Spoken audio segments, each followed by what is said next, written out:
Hello guys, welcome to my YouTube channel. Bihar दरोगा exam की तैयारी करने वाले सभी छात्रों के लिए बड़ी खुशखबरी।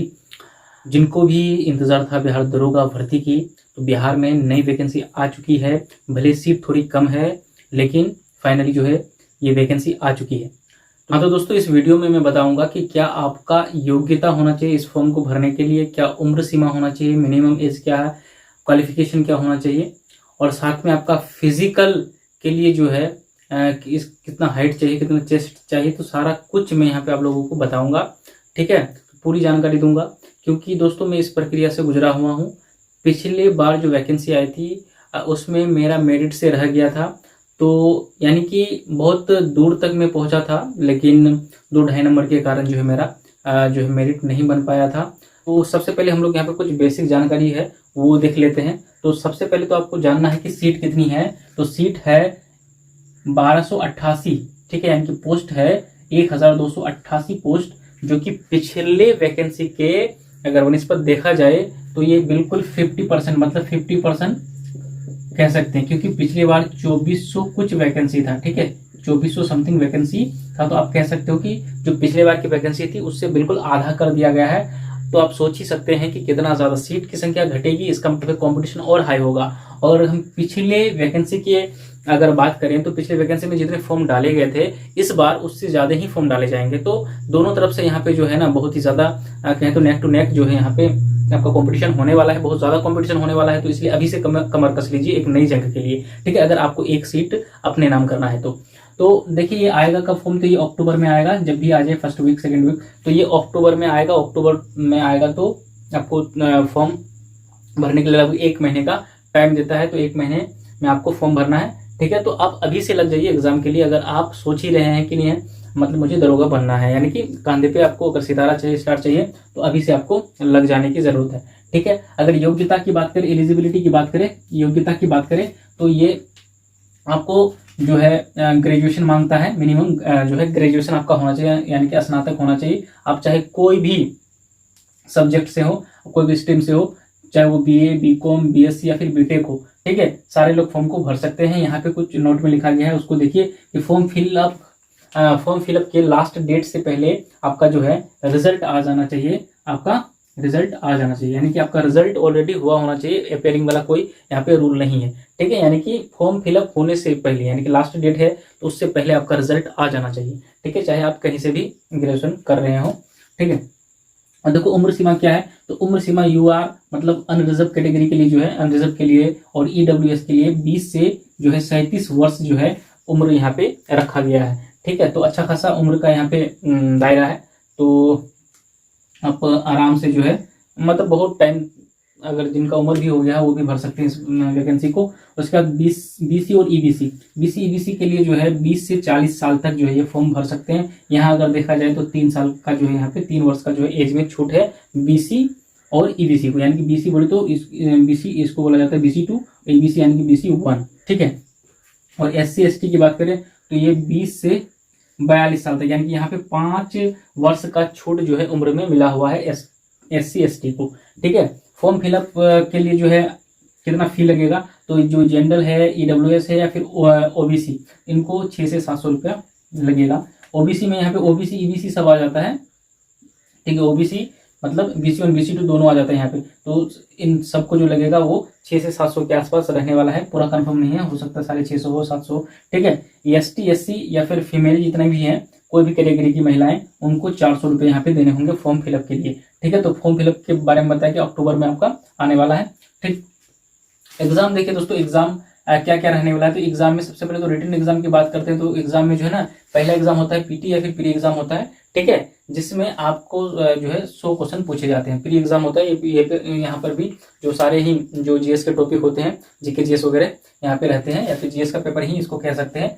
ठीक, पिछले बार थोड़ा सा क्वेश्चन उल्टा पुल्टा पूछा था प्री में। ठीक है, इसलिए बहुत अच्छे अच्छे लड़के उनका भी प्री नहीं हो पाया था, यानी कि पीटी नहीं हो पाया था। अगर प्री क्वालिफाई कर लेते हैं तो फिर होता है मेंस। तो मेंस में 2 पेपर होता है, एक तो पहले हिंदी का पेपर होता है, हिंदी का 100 क्वेश्चन रहता है, ठीक। इसमें ये क्या होता है, क्वालिफाइंग नेचर का होता है, आपको पास करना होता है केवल, ठीक है, यानी कि 30% से ज्यादा आप मार्क्स लाते हैं तो एकदम यहाँ पे पास हो जाएगी। हिंदी के बारे में कुछ ज्यादा सोचना नहीं है, ठीक है, ज्यादा सोचना नहीं है।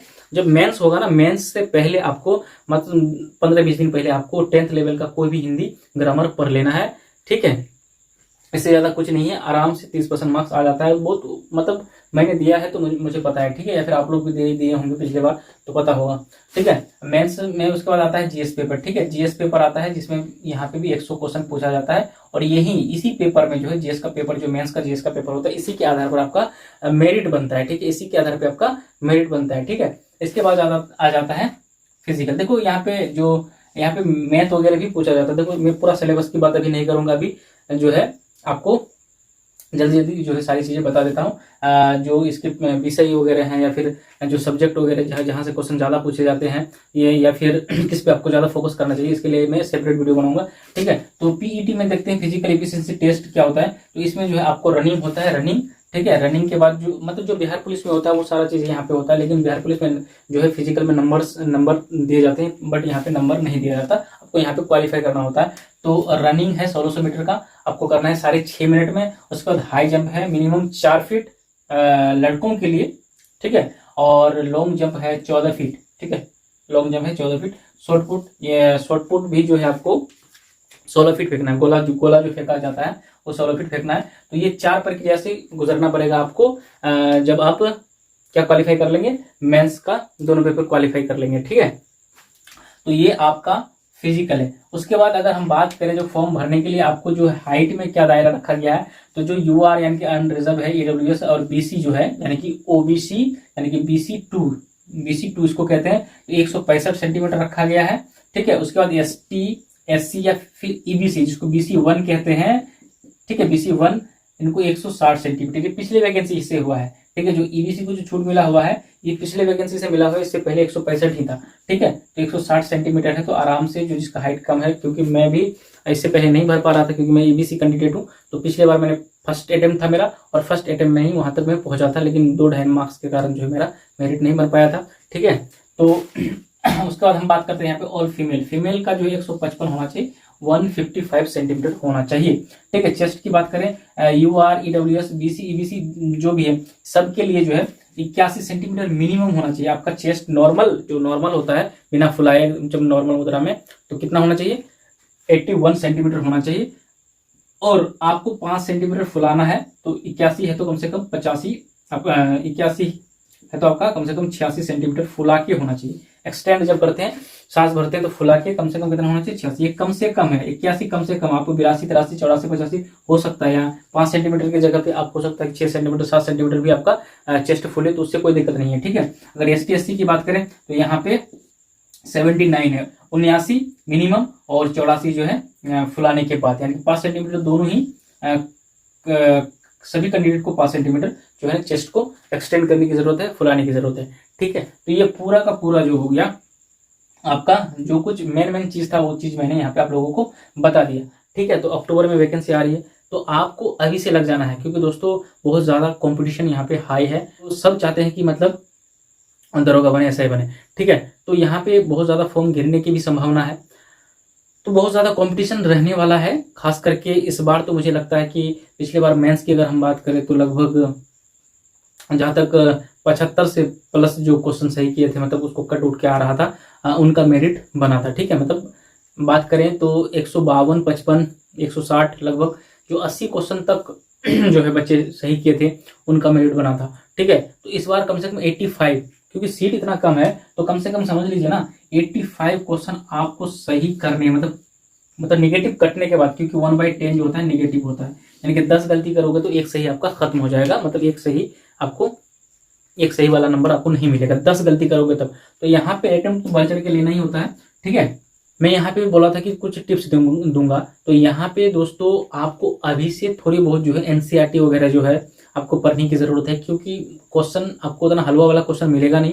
ठीक है, आप लूसेंट पढ़ रहे हो या क्राउन पढ़ रहे हो वो तो आपको रखना ही है, क्योंकि जब आप बार बार उस चीज को पढ़े हो तो क्या होगा कि उससे आप जो है बहुत ही कम समय में रिवीजन कर पाओगे। ऐसा नहीं कि आज पहली बार पढ़ोगे, आप कई बार उसको खत्म कर चुके हैं, जो भी मतलब एक सोर्स वाला बुक होता है, मेन बुक होता है उसको, तो वो तो आपके पास रहेगा ही। और साथ में आपको एनसीईआरटी वगैरह अगर आप पढ़ते हैं, आपके पास है तो बहुत ही अच्छी बात है। और मैं तो यही कहूंगा कि मैं पिछले बार क्या था, जो प्रीवियस ईयर क्वेश्चन है ना उसको आप अभी से फोकस करना स्टार्ट कर दो। Previous year question Bihar police का जो है उसको भी आप देख लो, बिहार पुलिस, बिहार दरोगा, बिहार एसएससी, बीपीएससी, ये सब जो एग्जाम है बिहार के हैं, इसका जो है आप क्वेश्चन बैंक को उठा के देख लो, क्वेश्चन को देख लो, क्वेश्चन को कर लो, तो पूरा का पूरा क्वेश्चन रट जाओ ये सारे एग्जाम्स का। तो यहाँ पे आपका जो है ना 60% तैयारी आपका यहीं पे हो जाएगा। उसके बाद जो है मैंने एनसीईआरटी की बात कहा, तो एक्चुअली मैं एनसीईआरटी तो नहीं पढ़ा था, एनसीईआरटी सार संग्रह वाला वो बुक था मेरे पास, उसको पढ़ा था। और मैं 6 से लेके जो 12वीं क्लास तक का जो बच्चा है उसको मैं ट्यूशन देता हूँ, तो बिहार बोर्ड का ही